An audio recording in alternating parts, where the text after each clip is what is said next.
Hi friends, তোমরা সামনেই দেখতে পাচ্ছ রাইস। আজকে এই রাইস আমি কিভাবে বানিয়েছি তোমরা ভিডিওটি পুরোটাই স্কিপ না করে কন্টিনিউয়াসলি দেখতে থাকো, তাহলেই বুঝতে পারবে।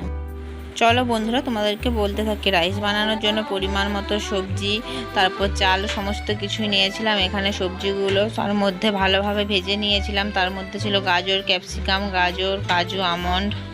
আর এইখানেতে দেখতে পাচ্ছ ঝুড়ির মধ্যে ভাতটা আছে। ভাতটাকে মটরশুঁটি দিয়ে ভালোভাবে সেদ্ধ করে নিয়েছিলাম। আর কড়াইয়ের মধ্যে গরম মশলাটা ভালোভাবে ভাজলাম। গরম মশলার মধ্যে কি ছিল বলো তো? এলাচ, লবঙ্গ, দারুচিনি ছিল। সেটাকে কিন্তু সম্পূর্ণভাবে ঘি দিয়েছিলাম।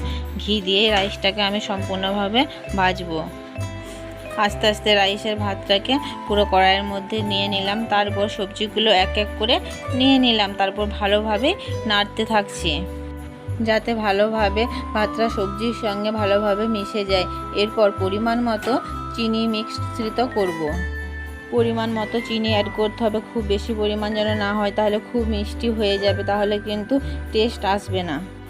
আর পরিমাণ মতো লবণও অ্যাড করে নেব।